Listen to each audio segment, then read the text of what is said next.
Hello guys, welcome back to my YouTube channel. Guys, पिछली video में हमने process scheduling के बारे में देखा था और हमने ये भी देखा था कि प्रोसेस शेड्यूलिंग होती क्या और वो किस तरीके से काम करती है। लेकिन अब आने वाले टॉपिक में हम सीपीयू शेड्यूलिंग के बारे में सीखेंगे। उससे पहले हमें कुछ पैरामीटर्स पता होने चाहिए सीपीयू शेड्यूलिंग के बारे में पता होने से पहले। तो वो पैरामीटर्स क्या हैं वो हम इस वीडियो में देखेंगे और बिना किसी देरी के चलिए शुरुआत करते हैं। तो गाइज यहाँ पे मैंने लिखा हुआ है पैरामीटर्स ऑफ सीपीयू शेड्यूलिंग, जो कि हमें सीपीयू शेड्यूलिंग सीखने से पहले पता होना चाहिए, या आप ये कह सकते हो कि एक प्रीरिक्विजिट्स होते हैं ताकि हम जो सीपीयू शेड्यूलिंग के ऊपर न्यूमेरिकल्स हम आगे सॉल्व करने वाले हैं या कॉन्सेप्ट हम समझने वाले हैं वो हमें अच्छे से समझ आ सके। अब शॉर्ट में मैं आपको समझाने की कोशिश करूँगा ताकि आपका कम से कम टाइम में ले सकूँ, ठीक है। तो यहाँ पे जितने भी मैंने लिखे हैं टाइप्स ऑफ टाइम्स, तो कितने तरह के टाइम होते हैं। पहला होता है अराइवल टाइम, दूसरा होता है बर्स्ट टाइम, तीसरा होता है कंप्लीशन टाइम, चौथा टर्न अराउंड टाइम, पांचवा वेटिंग टाइम और छठा रिस्पॉन्स टाइम। तो एक एक करके हम इसको देखेंगे और समझेंगे कि ये काम कैसे करते हैं या एक्चुअली में होता क्या है, और मैं आपको एग्जाम्पल के साथ समझाऊंगा, ठीक है। तो पहला आता है अराइवल टाइम। अब देखो, अराइवल टाइम नाम से ही पता चल रहा है कि कोई आ रहा है या किस टाइम पे कोई आ रहा है, उसको हम अराइवल टाइम कहते हैं, ठीक है। तो अराइवल टाइम मान लो, फॉर एग्जांपल मान लो आप क्या कहते हैं आईआरसीटीसी की वेबसाइट पे कोई भी टिकट खरीदने मतलब टिकट बुक करते हो, ठीक है। अब मान लो आप आईआरसीटीसी की वेबसाइट पे टिकट बुक करने नहीं गए, आप क्या कहते हैं फिजिकली गए टिकट बुक करने, ठीक है, या आप किसी बैंक में गए पैसा निकलवाने या जमा कराने, ठीक है, या आप मान लो कहीं पे भी गए, कोई भी काम करने गए आप, तो जहाँ पे आप जाओगे, ठीक है, मान लो फॉर एग्जांपल हम बैंक का ही एग्जांपल लेते हैं, काफ़ी अच्छा एग्जांपल है। तो बैंक में आप गए, मान लो बैंक में आपने क्या कहते हैं अकाउंट खुलवाना है या पैसे निकलवाने हैं या पैसे जमा करने हैं, जो भी आपने करना है, आप बैंक गए, तो अराइवल टाइम बैंक के हिसाब से क्या होगा। मान लो आप अराइवल टाइम आपका, आप सुबह सुबह 10 बजे बैंक गए, ठीक है, तो बैंक के हिसाब से आप कितने बजे बैंक आए, 10 बजे, तो वो आपका अराइवल टाइम हुआ बैंक के हिसाब से। और यहाँ पे हम बात कर रहे हैं प्रोसेस और सीपीयू शेड्यूलिंग के बारे में, ठीक है, मतलब प्रोसेस के बारे में कि कोई भी एक प्रोसेस है वो सीपीयू में कब आई, कब गई, कितना टाइम लिया, वो सब हम इस वीडियो में डिस्कस कर रहे हैं। तो अगर हम उसके बारे में बात करें कि अराइवल टाइम क्या हुआ, तो देखो प्रोसेस क्या होती है, कोई भी एक चीज़ होती है जो कि हम एग्जीक्यूट करवाते हैं, ठीक है, वो मैंने पिछली वीडियो में आपको बता रखा है प्रोसेस, तो आप वहाँ से जाके देख सकते हैं, ठीक है। तो कोई भी प्रोसेस होती है वो जब रेडी क्यू में आती है, देखो रेडी क्यू भी मैंने आपको समझा रखा है कि रेडी क्यू क्या होती है, उसमें कई सारी प्रोसेसेस होती हैं एग्जीक्यूट होने के लिए रेडी होती हैं वो, ठीक है, मतलब एक रेडी होती है, उसके पीछे दूसरी होती है, तीसरी होती है, ऐसे क्यू लगी होती है पूरी, ठीक है। तो ये तो हमारा रेडी क्यू है जिसमें सारी प्रोसेसेस होती हैं। अब मान लो कोई भी एक प्रोसेस अगर रेडी क्यू में आ जाती है तो वो किस टाइम पे आई, वो उसका अराइवल टाइम है, ठीक है। अब मान लो मैं बैंक गया, मैं 10 बजे बैंक गया, तो अराइवल टाइम मेरा 10 बजे होगा। तो वैसे कोई भी प्रोसेस अगर प्रोसेसर के पास एग्जीक्यूट होने आई है, ये मान लो रेडी क्यू में आ गई है, रेडी क्यू के बाद तो सीधा प्रोसेसर के पास ही जाएगी एग्जीक्यूट होने की, आज ही मेरे को एग्जीक्यूट कर दो, ठीक है। इसका मतलब क्या है, रेडी क्यू में आ गई। अब अगला जो फेज क्या है वो सिर्फ उसका होगा एग्जीक्यूशन का, बस प्रोसेसर उसको पकड़ेगा, बोलेगा आ जा, तेरे को मैं एग्जीक्यूट कर देता हूँ, ठीक है। तो जिस टाइम पे वो रेडी क्यू में एंटर करेगी प्रोसेस, उस टाइम को हम कहते हैं अराइवल टाइम, ठीक है, समझ गए। यहाँ पे मैंने लिखा भी हुआ है arrival time, the time eight which process enters the ready queue, मतलब जिस टाइम पे कोई भी प्रोसेस रेडी क्यू में एंटर होती है उसको हम कहते हैं अराइवल टाइम, ठीक है। अब दूसरा क्या आता है, दूसरा आता है बर्स्ट टाइम। अब बर्स्ट टाइम का मतलब क्या होता है कि आइडल टाइम, मतलब कुल मिला के हमें कितना टाइम लगा कोई भी एक टास्क को परफॉर्म करने के लिए। अब मान लो मैं बैंक गया 10 बजे, ठीक है, मेरे को पैसे जमा कराने हैं, निकालने हैं, या मान लो चेक जमा कराना है या पासबुक में एंट्री करवानी है, कुछ भी करना है, ठीक है। मान लो मैंने पासबुक में एंट्री करवानी है, अब मैं वहाँ गया, ठीक है, 10 बजे मैं बैंक पहुँचा, मेरे को सिर्फ 15 मिनट लगे पासबुक में एंट्री कराने के लिए। तो जो सिर्फ मेरे को टाइम लगा पासबुक में एंट्री कराने का, वो हमारा होता है बर्स्ट टाइम, कि केवल हमें उतना ही टाइम लगा एक कार्य को करने में, ठीक है। अब एक कार्य को करने में मान लो हमें पासबुक में एंट्री करानी है, हमें 15 मिनट लगा, तो हम वही मानेंगे हमारा बर्स्ट टाइम है। और चलो मान लो हम जितना वेट कर रहे हैं, मान लो आधे पौने घंटे से हम वेट कर रहे हैं, फिर हमारा नंबर आया, ठीक है, हम लाइन में लगे हुए हैं, तो नंबर आने के बाद हमारी पासबुक एंट्री हुई, तो वो पूरा टाइम हम कैलकुलेट नहीं करेंगे, हम सिर्फ उतना टाइम कैलकुलेट करेंगे जितने टाइम में हमारे पासबुक में एंट्री हुई, ठीक है। हमारी पासबुक में जितनी देर में एंट्री हुई हम वो टाइम कैलकुलेट करके लिखेंगे यहाँ पे बस टाइम। तो बस टाइम क्या होता है? The idle time eight which process is executed on CPU, ठीक है। मतलब वो टाइम जिस टाइम के अंदर कोई भी एक प्रोसेस सीपीयू के अंदर एग्जीक्यूट हो गई है या हो रही है, या मतलब एक तरह से मान लो एग्जीक्यूशन खत्म हो, काम हो चुका है, ठीक है। तो कितने टाइम में वो काम खत्म हुआ है वो हमारा होता है बस टाइम, ठीक है। अब अगले पे आते हैं कंप्लीशन टाइम। अब देखो कंप्लीशन टाइम जो लिखा है यहाँ पे वो देख के पता चल रहा है कि कोई भी टास्क जो है वो कंप्लीट हो गया है, कितनी देर में कंप्लीट हुआ है, तो वो कंप्लीशन टाइम होता है। अब मान लो बैंक का ही मैं एग्जांपल दे रहा था, 10 बजे मान लो मैं बैंक पहुंचा, ठीक है, 15 मिनट मेरे को काम करने में लगे, या जिसको भी मैंने क्लर्क था उसको मैंने दिया पासबुक वगैरह, उसने एंट्री करी, तो 15 मिनट वो लगे। लेकिन मैं बैंक से निकला कितने बजे? मैं 11 बजे निकला या 11:30 बजे निकला, ठीक है, मतलब 1-1.5 घंटे बाद में बैंक से निकला। तो कंप्लीशन टाइम मेरा टोटल कितना होगा? मान लो मैं 10 बजे निकला और 10 बजे बैंक गया, 11:30 बजे मैं बैंक से निकला, तो कंप्लीशन टाइम मेरा क्या होगा? 11:30 बजे। क्यों? क्योंकि 11:30 बजे मेरे हिसाब से बैंक का काम खत्म हुआ, तभी तो मैं बैंक से निकला। अगर और बैंक का काम होता तो मैं बैंक से क्यों निकलता, ठीक है। तो कंप्लीशन टाइम वही हुआ कि कोई भी एक प्रोसेस, ठीक है, कोई भी एक प्रोसेस जब पूरी तरीके से कंप्लीट हो जाती है, उसका कोई सीपीयू से वास्ता नहीं रह जाता, क्योंकि जैसे मैं बैंक से निकला, निकलने के बाद मेरे बैंक से कोई लेना देना नहीं है, कोई वास्ता नहीं है। हाँ, आने वाले टाइम में हो सकता है, लेकिन उस टाइम पे कोई वास्ता नहीं है, तो उसको हम कहते हैं कंप्लीशन टाइम, ठीक है। The time eight which process is executed and move out of the CPU, कोई भी एक प्रोसेस जो सीपीयू से एग्जीक्यूट होने के बाद सीपीयू को टाटा बाय बाय बोल दे, उस टाइम को कहते हैं कंप्लीशन टाइम, ठीक है। बाकी यहाँ पे मैंने डेफिनेशन लिख रखी है, आप यहाँ से देख सकते हैं। और एग्जाम में भी अराइवल टाइम, बर्स्ट टाइम और कंप्लीशन टाइम के बारे में आपको पूछ सकते हैं कि ये होता क्या है। 2-2 नंबर का सवाल है। और इकट्ठे भी आपसे पूछ सकते हैं कि बताओ पैरामीटर्स ऑफ सीपीयू शेड्यूलिंग, ठीक है। तो वो एक काफ़ी लेंथी सवाल हो जाएगा, बाकी इस वीडियो में मैं आपको पूरा समझाऊंगा। अगला आता है टर्न अराउंड टाइम। तो देखो टर्न अराउंड टाइम क्या होता है? टर्न अराउंड टाइम यहाँ पे मैंने लिखा हुआ है completion time minus arrival time. मतलब ओवरऑल टाइम कि मान लो क्या कहते हैं, मोटा मोटा हमें कितना टाइम लगा। अब मैं बताता हूँ मोटा मोटा कैसे। देखो अराइवल टाइम में 10 बजे बैंक पहुंचा, ठीक है, 10 बजे मैं बैंक पहुंचा और मैं 11:30 बजे निकला, ठीक है। तो बैंक में मैं कितनी देर रुका? 1.5 घंटा, ठीक है। तो जो 1.5 घंटा हमारा है वो टर्न अराउंड टाइम आएगा।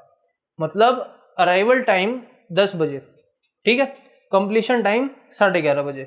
तो 10 बजे और 11:30 बजे के बीच का डिफरेंस क्या है? 1.5 घंटा। तो 1.5 घंटा मेरा टर्न अराउंड टाइम निकला, यानी 1.5 घंटा मैं बैंक के अंदर रहा, ठीक है। अब बैंक के अंदर रहा, और वही अगर हम एग्जाम्पल लें सीपीयू का, तो मान लो फॉर एग्जाम्पल मान लो कि कोई 10 बजे, एक एग्जाम्पल ले रहा हूँ, जैसे मैंने बैंक का एग्जाम्पल लिया। फॉर एग्जाम्पल कोई प्रोसेस मान लो किसी सीपीयू के अंदर गई, ठीक है। तो मान लो 10 बजे वो सीपीयू के अंदर गई, ठीक है, 11:30 बजे वो सीपीयू से बाहर आई, तो उसका जो टर्न अराउंड टाइम होगा वो कितना होगा? 1.5 घंटा। ऐसा होता नहीं है बिल्कुल ही, ये तो इम्पॉसिबल सी चीज़ है, लेकिन मैं आपको एक एग्जाम्पल दे रहा हूँ, ठीक है। तो टर्न अराउंड टाइम क्या होता है? It is defined as a difference of completion time and arrival time. तो कंप्लीशन टाइम ये मैं यहाँ पे लिख देता हूँ, जैसे कंप्लीशन टाइम क्या हुआ मेरा? हुआ 11:30 बजे, और अराइवल टाइम कितना हुआ मेरा? 10 बजे। तो इसको इसमें से माइनस कर देंगे, कितना हमारा आया? 1.5 आवर, ठीक है। तो वो हमारा क्या आया? Turn around time. तो टर्न अराउंड टाइम क्या होता है? ओवरऑल टाइम, मतलब घुसने से और निकलने तक जो बीच में हमारा टाइम लगा वो हमारा होता है टर्न अराउंड टाइम, ठीक है। मतलब आप कोई काम करते हो, कितने बजे स्टार्ट किया, फिर कितने बजे आपने पूरा काम खत्म कर दिया, और कितने बजे एग्जैक्टली आपने कितने घंटे काम किया, तो वो हमारा होता है टर्न अराउंड टाइम, ठीक है। अब देखो उसके बाद आता है वेटिंग टाइम, ठीक है। अब टर्न अराउंड टाइम मैंने बोला कितने एग्जैक्टली आपने कितने घंटे काम किया, उसका मतलब ये नहीं है कि आपने 1.5 घंटा पूरा काम किया, नहीं, उसके अंदर आपको काफ़ी सारी चीज़ें आती हैं, वो हम इस वीडियो में आगे देखेंगे। तो 1.5 घंटा प्रोसेस सीपीयू के अंदर रही। अब उसके अंदर उस टाइम के अंदर उसने क्या क्या किया, कब तक वो आइडल रही, कब तक वो उसने इनपुट आउटपुट ऑपरेशन परफॉर्म किए, कब तक उसने काफ़ी सारी चीज़ें परफॉर्म करी, या कब तक वो ऐसी बैठी रही, कुछ करता नहीं, कुछ कर नहीं रही थी, 5 मिनट का उसका काम था लेकिन वो 1.5 घंटा बैठी रही। तो लेकिन हम गिनेंगे टर्न अराउंड टाइम पूरा 1.5 घंटे का। क्यों? क्योंकि वो निकली 11:30 बजे थी। ठीक है, तो ये हमारा टर्न अराउंड टाइम है। अगला आता है वेटिंग टाइम।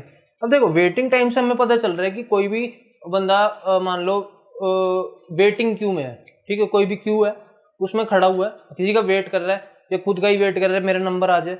कोई हॉस्पिटल में खड़ा होता है, लाइनें, सरकारी हॉस्पिटल में लाइनें लगती है कि हाँ भैया मैं इतने बजे हॉस्पिटल पहुंचा और लाइनों में लगा पड़ा हूँ और इतने बजे जाके मेरा नंबर आया। ठीक है, तो नंबर कब आया? वेटिंग टाइम पार करने के बाद। ठीक है, अब मान लो जैसे कि यहाँ पे मैंने एग्जांपल दिया 10 बजे का टाइम था, बैंक में मैं पहुंचा। अब मान लो बैंक का एग्जांपल छोड़ के मैं हॉस्पिटल का ले लेता हूँ। अब 10 बजे मैं हॉस्पिटल पहुंचा, ठीक है, काम मेरा सिर्फ 15 या 20 मिनट का था। ठीक है, लेकिन मेरे को जाते ही वहां पे क्या मिली? लाइन मिल गई कि हाँ भैया इतनी लंबी लाइन लगी हुई है। अब आधे घंटे में लाइन में ही लगा रहा। ठीक है, अब आधे घंटे लाइन में लगने के बाद क्या हुआ? मैं डॉक्टर से मिला हॉस्पिटल में, तो उसने मेरे को जो भी काम करना था 10-20 मिनट में उसने मेरे को बोला कि ये दवाई ले लो और आप खा लेना, ठीक हो जाओगे। तो मैं वो किया, उसके बाद मैं निकल गया हॉस्पिटल से। ठीक है, तो अब देखो वेटिंग टाइम क्या था? जो 30 मिनट में लाइन में खड़ा रहा वो वेटिंग टाइम है। ठीक है, तो यहां पे भी लिखा हुआ देखो, difference between turn around time and burst time. तो अब टर्न अराउंड टाइम और बर्स्ट टाइम, यानी टर्न अराउंड टाइम यानी टोटल वो प्रोसेस के अंदर कितनी देर रहा। अब जैसे मान लो यहाँ पे मैंने लिखा है 10 और 11:30, इसका डिफरेंस कितना है? 1.5 घंटा। तो ये तो हमारा हो गया टर्न अराउंड टाइम, यहाँ पे मान लो 1.5 घंटा। ठीक है, अब ये क्या हुआ? बस टाइम। बस टाइम हमने यहाँ पे पढ़ा था।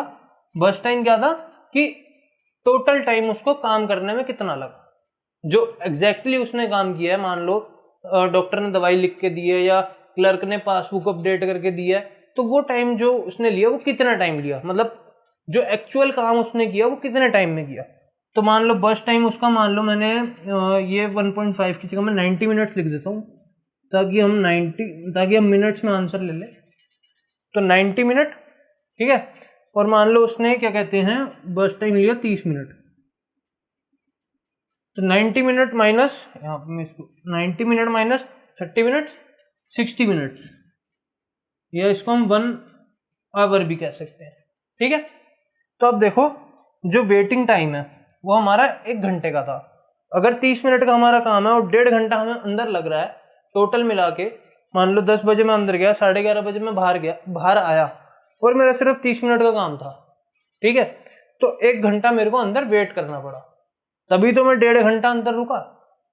ठीक है, तो ये देखो मैंने आपको पहले भी समझाया था, ठीक है, कि मान लो कोई भी मैं काम करने के लिए किसी भी एक्स टाइम पे निकला और मैं वाई टाइम पे आया, तो एक्स और वाई के बीच में जो मैं टोटल टाइम अंदर रुका वो तो हमारा हो गया टर्न अराउंड टाइम। ठीक है, और मान लो जेड हमारा क्या हुआ? जेड हमारा हुआ कि हमारा काम उतनी देर में हो गया, जो एक्चुअल हमने काम करने जाना था वो हो गया जेड में। तो हमारा होगा क्या? जो टर्न अराउंड टाइम है और जो बस टाइम है उसको माइनस कर देंगे तो हमारा वेटिंग टाइम निकल जाएगा। सिंपल सी बात है। ठीक है, और अगर मैं आपको यहाँ पे इक्वेशन बना के दूं, मैं यहाँ पे लिखूं, दूसरा कलर से लिख देते हैं। यहाँ पे मैं लिखूं, मान लो x हमारा अराइवल टाइम है, y हमारा क्या टाइम है? कंप्लीशन टाइम है, z हमारा मान लो बस टाइम है। ठीक है, z हमारा बस टाइम है, और इसके हिसाब से क्या होगा फिर? टर्न अराउंड टाइम क्या होगा हमारा? टर्न अराउंड टाइम होगा completion time minus arrival time. तो ये मैं यहाँ पे लिख देता हूँ, turn around time minus completion time, sorry completion time minus arrival time. तो कंप्लीशन टाइम क्या है? वाई, ये चल क्यों नहीं रहा? Y minus arrival time x. ठीक है, ये हमारा क्या हुआ? TAT, turn around time. ठीक है, अब उसी हिसाब से टर्न अराउंड टाइम को अगर हम यहाँ पे डालें, अगर हमने वेटिंग टाइम निकालना है तो y माइनस एक्स को हम यहाँ डालेंगे, ठीक है।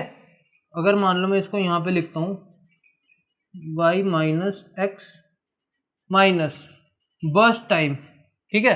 अब बर्स्ट टाइम हमारा z है, y minus x minus z equals to हमारा क्या निकला, वेटिंग टाइम।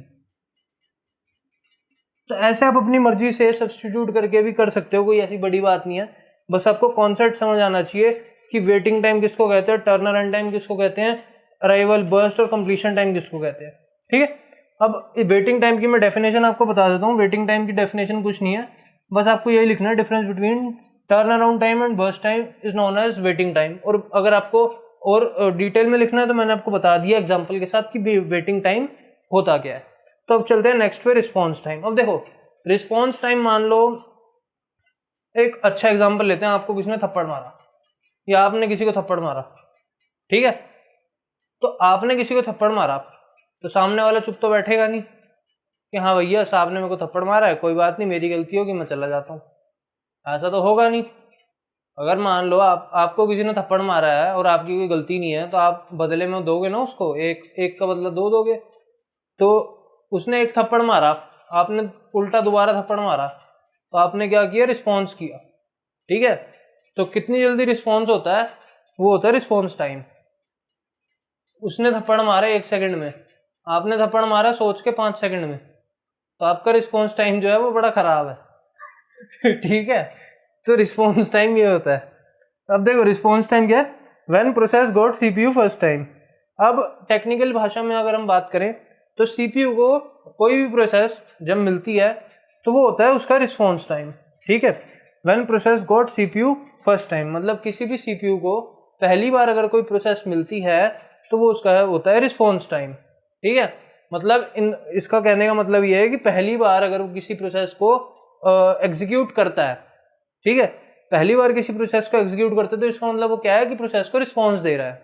रिक्वेस्ट उसके पास आई प्रोसेस की फॉर्म में, रिस्पॉन्स उसने दिया एग्जीक्यूट करके।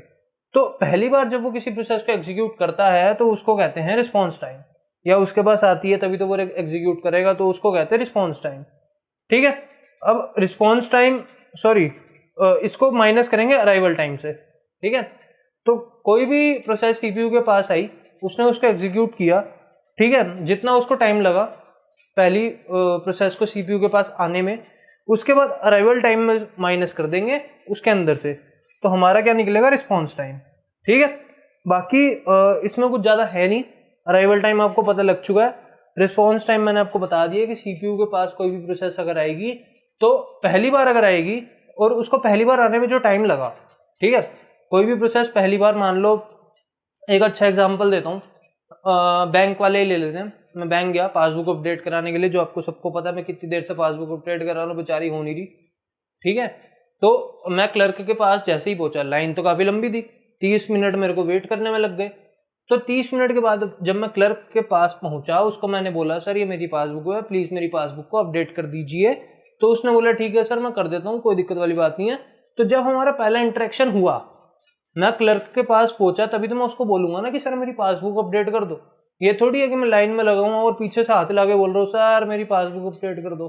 उसको क्या पता मेरा अकाउंट नंबर क्या है, उसको क्या पता मेरा नाम क्या है, ठीक है, ऐसे थोड़ी होता है। तो जैसे ही तुम क्लर्क के पास जाओगे तभी उससे कम्युनिकेशन बनाओगे, वैसे ही जो प्रोसेस है वो सीपीयू के पास जाएगी, कम्युनिकेशन बनाएगी, तभी तो वो पता चलेगा कि हाँ क्या कहते हैं रिस्पॉन्स आएगा।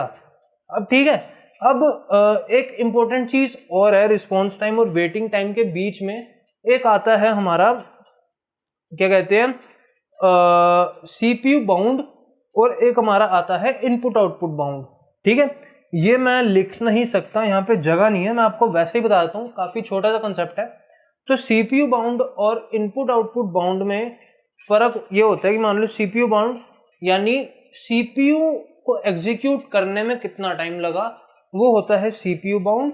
इनपुट आउटपुट बाउंड क्या होता है कि सीपीयू मान लो कोई भी प्रोसेस एग्जीक्यूट कर रहा है, ठीक है, बीच में उसको कोई इनपुट आउटपुट ऑपरेशन परफॉर्म करना पड़ जाए, तो वो क्या बोलेगा प्रोसेस को, ठीक है तू करा, कहीं से तूने रीड करना है, कहीं से तूने राइट करना है, कहीं डालना है, कहीं से निकालना है, जो करना है तू कर ले।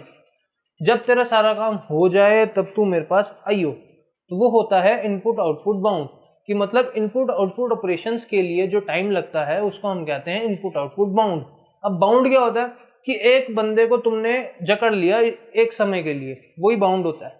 तो इनपुट आउटपुट बाउंड क्या होता है कि इनपुट आउटपुट ऑपरेशंस के लिए एक टाइम होता है, ठीक है, तो उसको कहते हैं हम इनपुट आउटपुट बाउंड, ठीक है।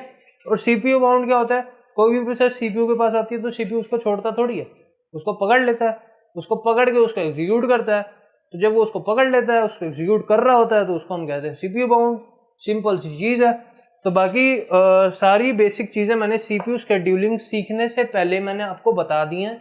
और अगर आप मेरे इस यूट्यूब चैनल पे नए हो, या आप ये प्लेलिस्ट पहली बार देख रहे हो, ये वीडियो पहली बार देख रहे हो, तो प्लीज़ मेरी एक रिक्वेस्ट है कि आप मेरे यूट्यूब चैनल ज़रूर से सब्सक्राइब करें, ताकि आपको ऐसी वीडियोस थोड़े थोड़े टाइम में मिलती रहें, ठीक है। तो बाकी आज के लिए इतना ही, मिलते हैं नेक्स्ट वीडियो में। Till then I will see you next.